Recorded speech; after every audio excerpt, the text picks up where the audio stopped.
Sibingelele mbukeli ekhaya njengamanje ke sila emahhovisi ke eMeya kaMasipala yase-Alfred Duma la sivakashele khona ubaba uMeya ekhansela uzama Sibisi.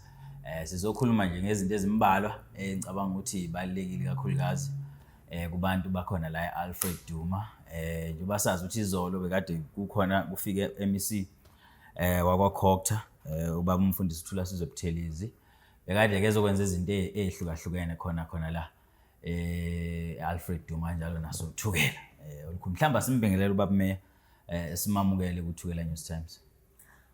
Ngibingelele kini basakazi boThukela News Times. Ngibingelele umphakathi wase-Alfred Duma namaphethelo. Ngikhule emakhosini aseNdlunkulu kakhulukazi la wakhela umkhandlu wase-Alfred Duma. Siyabonga nje baba isikhathi sakho osinikeza sona udaba esifisa ukuthi sihlale kulona because sibonile la ngesikhathi ubaba ubuthelezela umfundisi ubutheleze khona la ubelethe ama truck athutha amanzi azosebenza mhlambe nje uqala nje lapho azosebenza ngaphansi koThukela kodwa sizwile ukuthi eyodwa yalama truck izobhekana ngqo nje namanzi khona la eAlfred Duma. Siyazi ukuthi kahle akuyona responsibility yena enkulu kakhulu amanzi. Kodwa mhlambe ngifunda usidlule nje lapha ekuthe mhlambe wena ngokwakho kuthini ukuphawula kwakho ngesenzo sikaKhokta sokuthi azama ukuthi akwazi ukudlulisa indaba ethinta amanzi ngoba siyazi indaba ethinta amanzi inkulu kakhulu eAlfred Duma.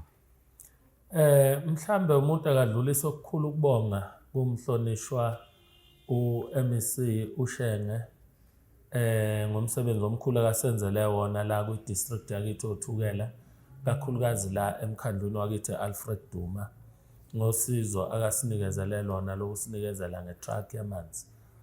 Kuyiqiniso ke umphakathi wakithi ukuthi impela umsebenzi wamanzi akuwona umsebenzi wethu njenge-local ngoba ohulumeni bahlukene khona umasipala oyi-local khona umasipala oyi-district kube yi-province kube u-national.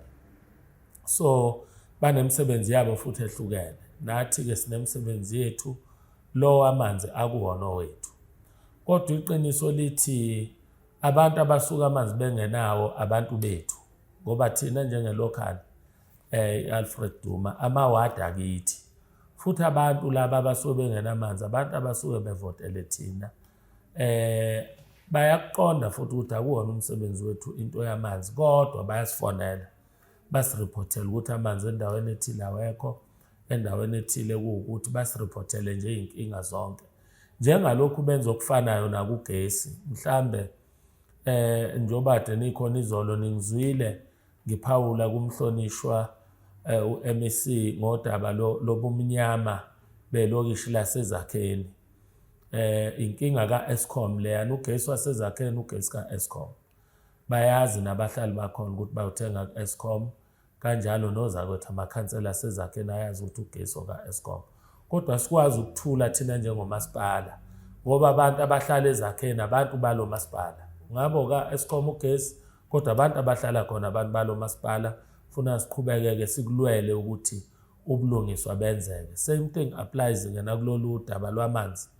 Uma abantu bekhala ngento yamanzi sakazi kwesinye isikhathi sigcina sithatha ama-truck ethu lawa asilekelele kulungisela umgwaqo ngoba angeke sibanika abantu impendulo ethi akuwona umsebenzi wethu amanzi kufuna kube khona mase besibikele nje.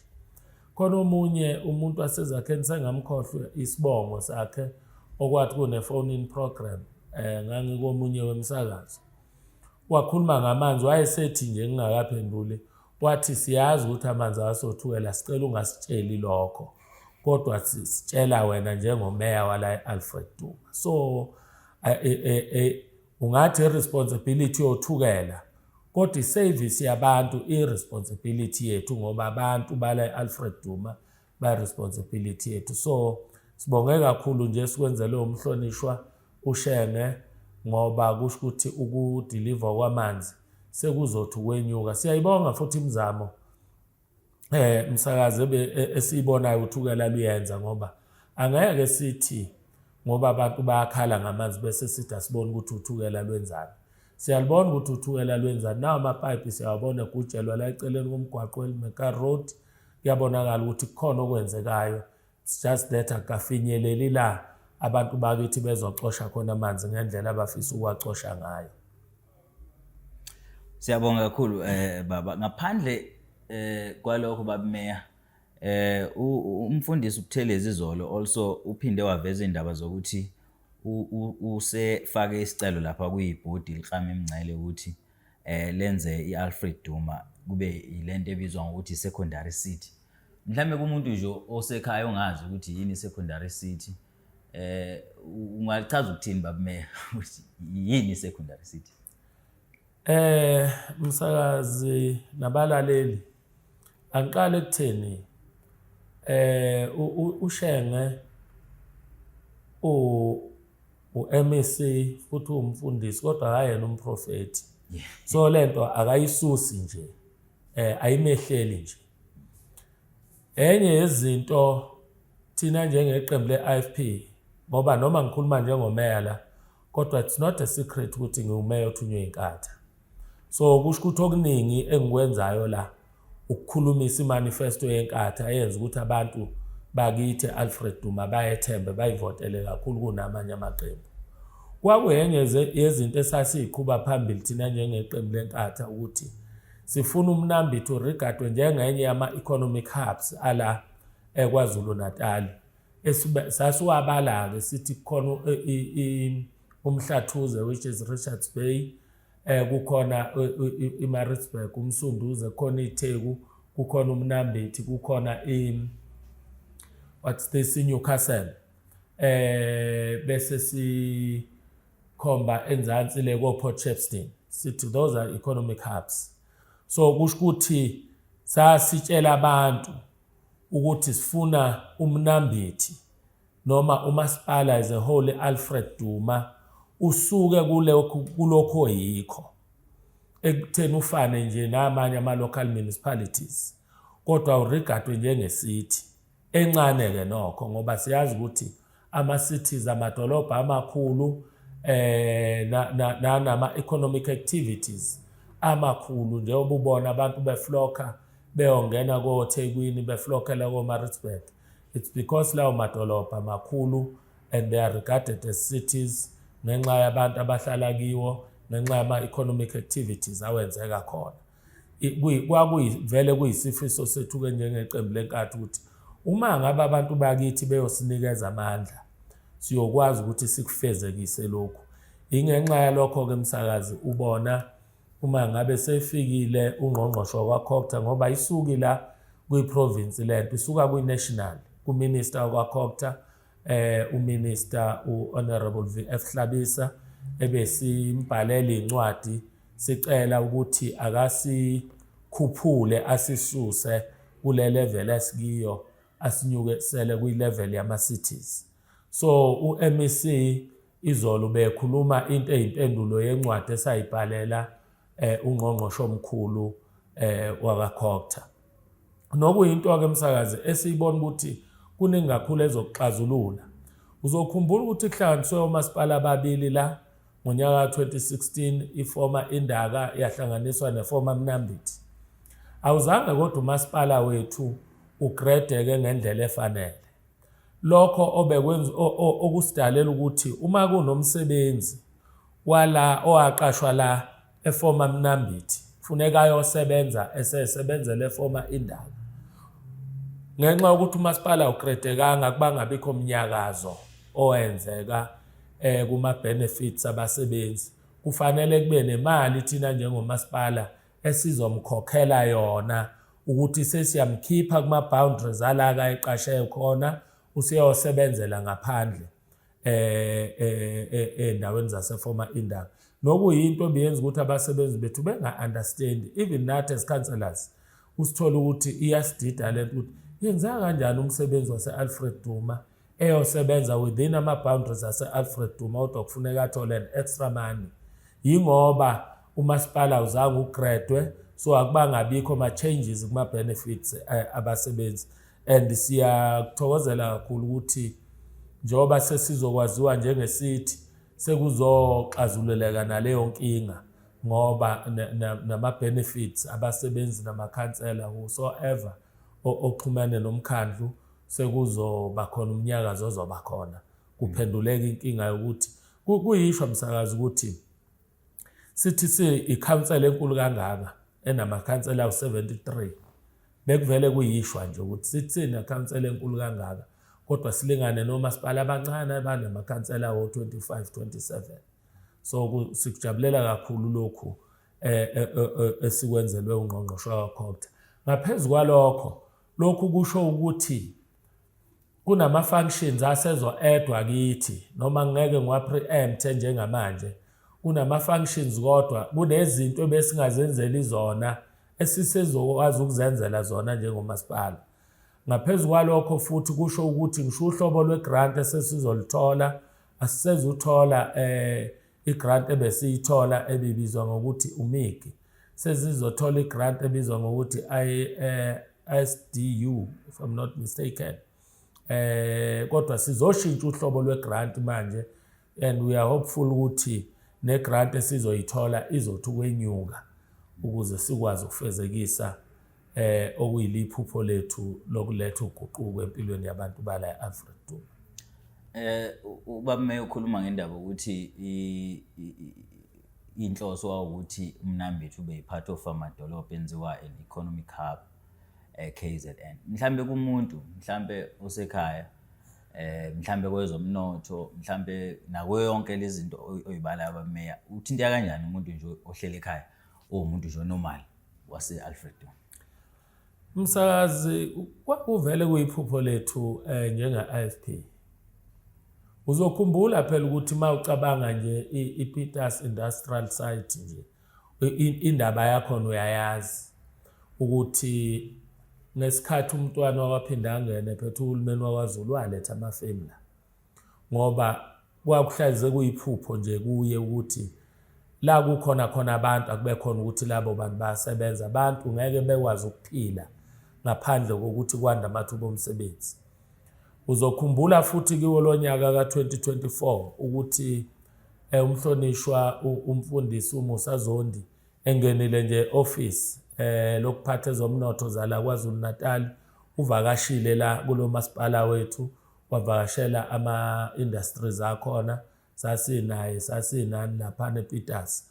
Lokho kukhomba ngokusobala ukuthi uma ngabe sithuthukiswa siba yisithi kuzoba nama economic activities azoba khona la azosho ukuthi abantu bakithi abangasebenzi bazoba namathuba okusebenza. Angilinganise nje umsakazi ukuthi uma sikhushulwa siba yisithi lokho kuzoyithinta ikholenzo. There must be economic activities azokwenzeka ekholenzo ngoba nekholenzo phela ngeke isale ngaphandle as part of Alfred Duma. Kuzoyithinta indawo efana noFanrinen, kuzoyithinta indawo efana noZakheni, kuyithinta indawo efana nokuvukeni 8 file as umzwile no-MEC esho izolo. Ngoba uma sesiyisithi we cannot be a city bese se remain sinje ngoba sinje. Kufuna kubonakala in terms of service delivery, in terms of economic activities there must be changes. And ukuba yisithi kwethu kuzosho ukuthi we are now able to attract more investors into the municipality. Lokho kunikeza abantu bakithi ke amathuba angcono okusebenza. Bame ngaphambi kokuba nje siphethe ngifuna sidlule nje la endabeni ethinta siyabona ukuthi umasipala uAlfred Duma ubhizi neindaba zokulima kunogandaganda abakhishiwe ngamawadi kuyalinywa. Mhlawumbe ngasitshele kabanzi about mhlambe leyo project umasipala oyenzayo ukuthi iqhutshwa kanjani nanokuthi inhloso yini. Mhlambe msakazi ngaphambi kokuthi ngifike nje kulokho angiqale ekutheni engikuthunyiwe la thunuzolekelela abantu bakithi ukuthi bakwazi ukuphakela bazondle. Ingakho izinto eziningi esizozenza more especially sizenza through i-mayoral office kuyizinto ozobona ukuthi zilekelela kakhulu abantu bakithi ekutheni bakwazi ukuzondla. Ubukhona la kulo masipala sinikeza abadayisi basemgwaqeni noma esingababiza ama informal traders sibanikeza ama-voucher kabili ngonyaka odlule, sanikeza abesifazane ngo-August. Kuthe kulo nyaka kiyo leyo financial year, ngoba la sikhuluma ngama-financial years, kuyo leyo financial year, kodwa-ke sekukulo nyaka 2024 sasibagcwalise lapha into ehholo sizobanikeza ama-vouchers ukuze bekwazi ukulekelela ukukhuphula isitokwe sabo, sizama ukubehlisela isisindo. Kukhona okunye msakazi ongakwazi mhlambe kungakhulunywa ngakho kakhulu. Khona omama la abahamba beyosika endaweni ezifana nako-Warden, beyosika ko-Villiers, beyosika e-Free State, ko-Bethlehem, basika nje everywhere nje la e-South Africa, omama bala e-Alfred Duma. Ngenxa yokuthi ngathunywa ukuthi ngizolekelela abantu ngenza impilo ibe lula, ngafike ngaphasisa into ethi labo mama mabehambile beyosika kuzophuma i-truck kamasipala ibalande bangayikhokheli, ngoba siyakuqonda ukuthi labo bantu iningi labo abantu abanamadoda angasebenzi, abanezingane ezingasebenzi, abaningi kakhulu kibo abafelokazi. So senza lo msebenzi nje, iwadi newadi enomama osikayo akekho noyedwa osakhokhela i-transport yokulanda utshani asuke ebusikile. Sikhipha i-truck kamasipala ibalande, i-truck kamasipala mhlawumbe ibuyele e-Free State kathathu ngeviki iyolanda labo mama, ngoba inhloso yethu ukuthi abantu bakithi abakuzwe ubulula bempilo ngesikhathi besethembe ngamavoti abo. Siyazi labo mama babuya notshani babudayise bondle izingane zabo, babuya notshani bakhe ngabe izindlu zabo bakwazi ukuthola i-shelter. So siyabelekelela nabo. Enye yezinto engiyithunyiwe ukuzobuyisela abantu bakithi ekulimeni nokusilekelela kakhulu kulento ebizwa ukuthi food security, ngoba abantu bakithi uma belima bayakwazi ukuzondla, abanye baze badlule badayise. Sifike kulo mkhandlu emsakazi ngo-2022 ngoba wona nyaka esiuqale kahle, sifikela ngoDisemba 2021. Safika nje into yokuqala engayenza ngifika la kwaba ukuqeda ukukhokha kwabantu abalimayo. Abantu bebewukhokhela umasipala mabezolima ukuthi umuntu akafaka deposit imali. Yabona umuntu odeposit imali wase 8 Falo, wase Tholeni, wase Divalo, wase Sahlumbe, wakwaLidimbi, ngizama ukubala indawo ezikude. Fanele mayise deposit kufuneka mhlawumbe uzoyiphathisa imali azodeposit. Sekufuneka eze yena ne-ID yakhe ne-proof yokuthi usekhokhile. Umuntu ongenamali esikhuluma ngaye usezokhombisa kwamasipala ukuthi engikhokhile, kube imali efakwa kwi-list. Kwesinye isikhathi kuphela unyaka engalinyelwanga, abanye kuphela iminyaka emibili. Ngafika-ke ngathi akuphela ukukhokha kwabantu bakhokhela ukulima. Umasipala ubalimela abantu mahala. Uma kuwukuthi siwumasipala ngempela ozosebenzela abantu, asikwazi ukuthi sithi siyabasiza abantu bakithi sibe sibakhokhisa, ngoba kusho ukuthi abantu abalinyelwayo abanamandla emali. Ilo ngaswele, lo swele ngempela odinga ukulinyelwa ugcine engalinyelwanga ngoba akakwazi ukukhokha. Sayisusa lapho-ke emsakazi le program, sihamba nayo-ke nangonyaka oyedlule besinayo ibitotototoba nje inganyakazi kahle, kodwa-ke kulo nyaka ibukeke ngathi ihamba kahle kakhulu, ngoba ngingakusho nje ukuthi sesilimile kwa-Ward 14 saqeda, silimile kwa-Ward 19 siqedile, silimile kwa-Ward 18 siqedile. Njengamanje abanye ogandaganda bakwa-Ward 37 la belima khona, abanye base-Ward 17, abanye base-Ward 32, ngoba inhloso yethu ukuthi on the first week of December sibe siqedile ngento yokulima, futhi sibe silimele wonke umuntu ofuna ukulima. Esingakwenzi-ke emsakazi ukutshala, asitshali. Siyalima nje ngethemba lokuthi u-agriculture uzolandela, ngoba kahle umsebenzi ka-agriculture. Kodwa manje ubuyela kuleya nto besiyikhuluma yamanzi nogesi, ukuthi abantu bakithi laba asikwazi ukubaphendula ngokuthi u-agriculture kufuneka nilimele. Uma ngabe u-agriculture seza fanele thina sifice sihamba phambili, ngoba abantu sihleli nabo. Sizoyilungisa nayo yokutshala msakazi, sizothuthuka nje ngoba sizukuyeka lokulima, soqhubeka sibalimela abantu bakithi. Bonile nje kulolo nyaka sithenga ogandaganda ababili abasha abanamageja sithayisela kiyo le namba esinayo. Nangulo nyaka ozayo futhi kwi-financial year ezayo sizobathenga abanye ogandaganda sithayisele ukuthi abantu bakithi bagcine besizakele. Ameya, siyabonga kakhulu isikhathi sakho. Mhlambe nje siphethe, ngiyazi ukuthi abafundi bamamatikuletsheni sebeqalile vele ukubhala. Azi noma bameya bese bafisele yini ukuthi babhale kahle. Kodwa uma ukuthi bameya bengakabafiseli, mhlambe ake simnikeze iplatform ukuthi nje abafisele ukuthi babhale kahle. Sebephakathi nabo nje. Msakazi, ngingakafiki ekufiseleni abafundi bakamatikuletsheni nabo bonke nje abafunda ukubhala okuhle. Ngiyafisa ukuthi ngithi ukukufahlazela nje kancane nangama-project esinawo ngoba asiwona umasipala olimayo nje kuphela, nemigwaqo siyayikhanda nogesi siyawufaka. Angisho nje Msakazi noma ngingezuba accurate kakhulu ngento ethi i-status se-project simi kanjani in terms of percentage, isima kuphi, kodwa ngingasho ukuthi lapha eMangweni kune-bridge esilikhanda khona kwa-ward 29 seliyaphela Msakazi, mhlambe seliku-90.9% completion stage.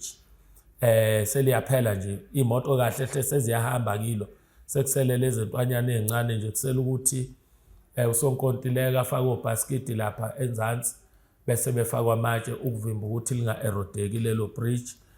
Sinawo amanye ama-project esinawo lapha eVihoek, siyakhanda khona umgwaqo 8 kilometers laphaya eward 20 eVihoek kuse-ward 31, lapha eward 23 kumhlonishwa ukhansela uDlamini siyakhanda khona umgwaqo nakhona oyi-gravel 3 kilometers.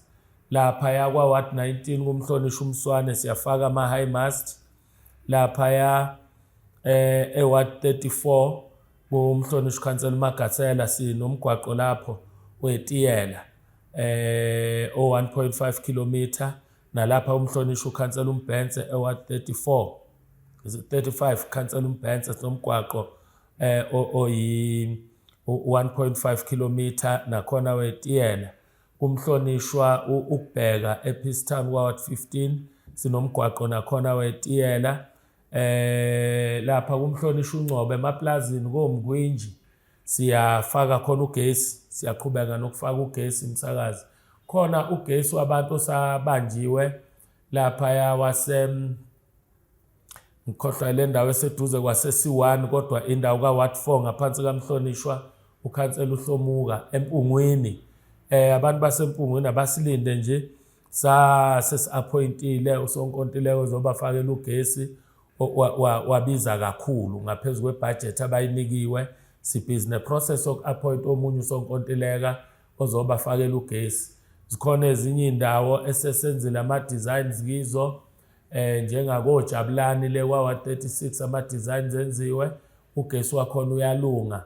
Ezinye indawo zidinga ama-infills njengalapha ko-ward 31 khansela uNzuza, bakhona omama bake bafika la, i-information yabo i-Eskom sekuzolunga. Lapha kwa-ward 18 ukhansela uMsimanga nakhona siyawufaka ugesi. So siyasebenza nje Msakazi kakhulu. Angisho ukuthi lapha kwa-ward 33 kukhansela uNene ekuvukeni besinenkinga kakhulu Msakazi yasekuvukeni.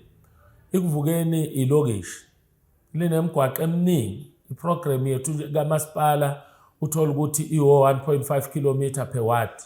Ekuvukeni usukungenzanga lutho ngoba most yemigwaqo yakhona i-gravel. As a result ubufica ukuthi eminye imigwaqo yasekuvukeni siyamila utshani, akuseyona umgwaqo, sekuthiwa kwakuwumgwaqo.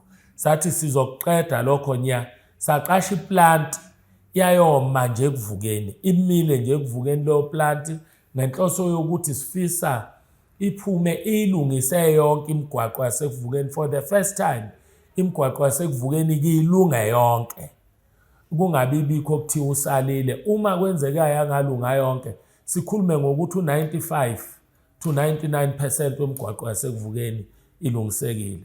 So bengithi angidlulise nje emphakathini wakithi ukuthi sibhizi impela nje siyasebenza angisashongo nje ukuthi lapha kukhansela umdluli ku-Ward 7 sine-mini facility esiyikhanda khona futhi sinama-high mast maningi msakazi ama-high mast esinawo esiwafakayo nama-project kagesi maningi nje ngokwehlukana kwey'ndawo.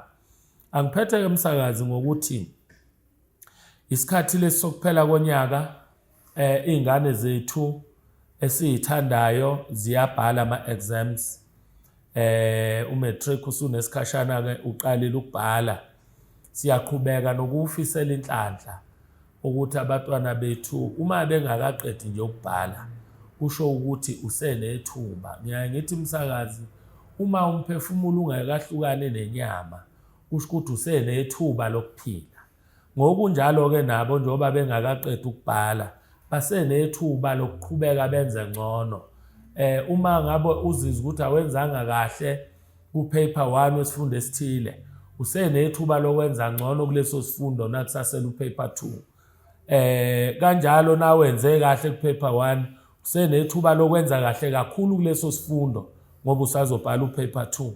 Uma ungenzanga kahle esifundweni osusibhalile usenethuba lokulungisa imiphumela yakho ngoba awukayiqedi i-exam. Abathandane nje abantwana bethu ney'ncwadi zabo okuningi iy'njabulo nani nani bazokubona sesedlulile i-exam.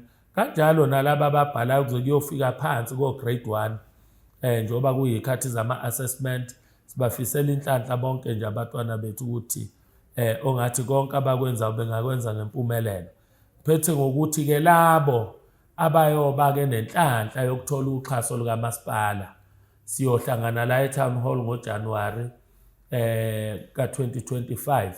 Ngiyobe ngizonikezela ngoxhaso lwama-registration fees kubafundi abawu-300. Uzoqaphela ukuthi njalo ngonyaka sikhuphuka ngo-100. Ngomhla 26 Januwari kulo nyaka sasibanikezile abawu-200 samemezela khona ukuthi kulo nyaka ozoqalwa sizonikeza abawu-300. Sekuyakutshela ukuthi kolandelayo siyonikeza u-400 ngoba ekugcineni sifuna wonke umuntu la omisele ngokufunda. Ngithokoza kakhulu msakazi. Siyabonga kakhulu baba Meya ngesikhathi sakho. Ngithokoza kakhulu.